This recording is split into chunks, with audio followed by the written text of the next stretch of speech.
Bismillahirrahmanirrahim. Assalamualaikum warahmatullahi wabarakatuh. Assalamualaikum semua. Assalamualaikum teman-teman. Eh, Perkenalkan, nama aku Nini. Jika kalian baru di sini, selamat datang. Dan jika kalian udah nonton video aku sebelumnya, selamat datang kembali. Terima kasih dan selamat datang kembali. Let's get started. Kali ini kita kembali lagi dengan video Let's Talk About ini adalah sebuah video yang dimana aku bakal bahas suatu hal atau satu kata dari yang berdasarkan dari hasil pencarianku di internet atau hasil pemikiranku, juga pengalamanku dari apa yang telah kurasakan. Nah, kali ini adalah satu hal yang bakal seru banget dibahas, yaitu tentang merantau. So, let's talk about merantau. Oke, jadi di sini menurut Wikipedia, merantau adalah perginya seseorang dari tempat asal di mana ia tumbuh besar ke wilayah lain untuk kehidupan atau mencari pengalaman. Nah, banyak faktor yang membuat seseorang itu bisa merantau. Bisa faktor pekerjaan atau faktor pendidikan. Di sini aku bakal bahas faktor pendidikan karena aku di sini merantau pertama kali itu lulus sekolah dasar, dan adalah karena faktor pendidikan. Nah, alasan kenapa aku merantau itu sebenarnya salah satu hal yang lucu ya, karena menurut aku, karena aku merantau karena ingin sekolah di pesantren. Memang di sini ada sekolah pesantren, tapi aku ingin merasakan yang suasananya itu benar-benar tidak di suatu daerah yang sama dengan orang tua.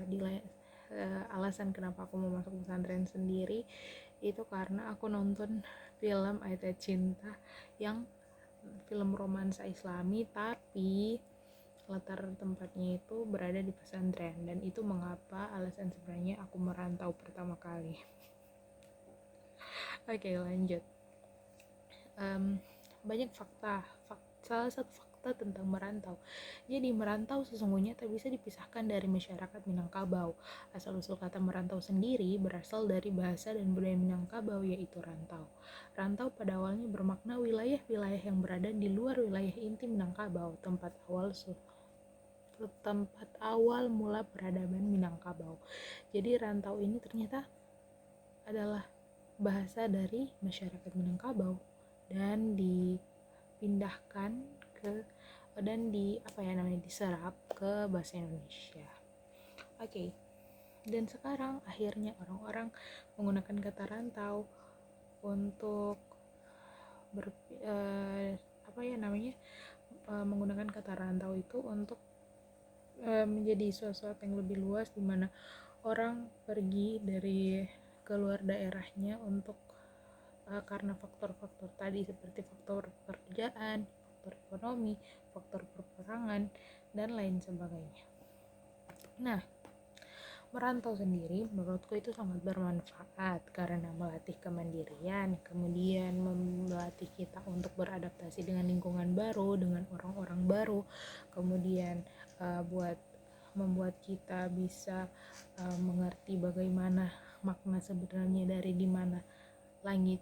di mana bumi dipijak, di situ langit dijunjung. Kemudian kedisiplinan kita juga dilatih dan sebagainya. Oke. Karena aku merantau ke Gorontalo dan aku tinggalnya di Fakfak di Papua Barat, ada beberapa hal yang membuat aku merasakan perbedaan yang sangat signifikan. Yang pertama yaitu perbedaan harga dari semua, karena aku dari sini langsung transit dulu di Makassar, kemudian pergi ke Gorontalo. Hal yang pertama kali aku rasakan adalah perbedaan harganya. Sebenarnya logat, tapi aku sudah terbiasa dengan logat di sana, jadi nanti itu bakal bahas di poin yang selanjutnya. Yang pertama perbedaan harga, karena saat aku ikut tes untuk masuk ke pesantren, untuk masuk ke ponpes, lucunya aku kaget dengan snack yang dimana aku ambil. Aku kira harganya sampai belasan ribu, ternyata hanya di bawah 10.000. Snacknya aku ingat masih kalau nggak salah Rosta, Beng Beng, dan sebagainya. Pokoknya ada dua item itu. Kemudian yang kedua adalah logat dan bahasa. Logat dan bahasa, ya pastilah orang dari bagian timur ke bagian tengah tentu saja logatnya berbeda, apalagi ini dari Papua ke Gorontalo. Hanya saja aku tidak terlalu kaget karena ayahku sendiri orang Gorontalo, tapi tetap merasa lucu karena ada satu logat yang sangat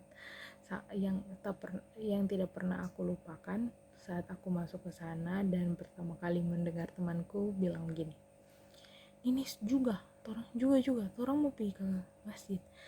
Kenapa harus juga itu kan kayak, iya saya juga begitu, tapi ternyata kalau di Gorontalo juga itu kayak ayo jadi juga di Gorontalo itu sama dengan ayo. Oh my god. Oke. Kemudian ketiga pasti budaya. Di sini aku bakal bahas salah satu contoh budayanya, yaitu Tumbilotohe. Nah, kalau di tempat-tempat lain setelah 3 hari akhir puasa itu, sorry for the interrupting. Jadi 3 hari pada akhir puasa itu, kalau di tempat lain ya kita persiapan untuk lebaran. Hanya saja di Gorontalo selain persiapan untuk lebaran, ada budaya itu Tumbilotohe, di mana atau namanya malam pasang lampu. Jadi di situ orang-orang bakal galau antara pilih sholat tarawih berjamaah di masjid atau yang kedua ikut malam pasang lampu. Kalau aku sendiri, karena rumahku dekat dengan lapangan sepak bola yang dimana di situ sering banyak orang datang untuk melihat pemasangan lampu, jadi aku antara dua juga. Pertama aku sholat tarawih dulu, kemudian pergi ke lapangan. Kedua aku pergi jalan-jalan dulu, terus pulang sholat tarawih sendiri di rumah.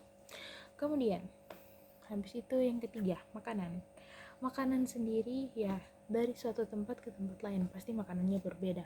Makanan yang paling aku sukai kalau teman-temanku yang mereka merantau dari Makassar, kemudian yang dari Jawa pergi ke Gorontalo pada saat aku SMA, mereka makanan favoritnya adalah ila bulo. Sedangkan kalau aku sendiri, makanan favorit di Gorontalo adalah tili ayah. Mantap.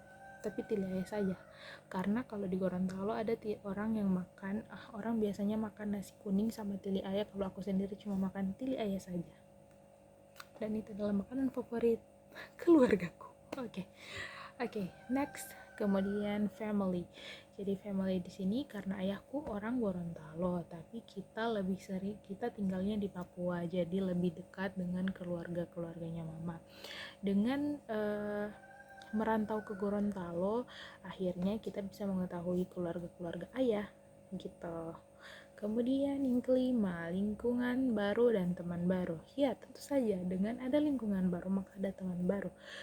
Kita mulai terbiasa dengan logatnya, kemudian kita punya lingkungan baru dan punya teman baru. Teman baru di sini, jadi begini loh maksudnya manfaat dari merantau dan perbedaan yang kurasakan ketika aku merantau. Aku punya teman SD dan TK dan SD di Fakfak di Papua Barat. Kemudian aku punya teman SMP anak-anak Gorontalo, kemudian teman SMA anak-anak Gorontalo, kemudian anak Jawa dan seluruh Indonesia. Alhamdulillahnya begitu. Kemudian yang ke-6, homesick ya.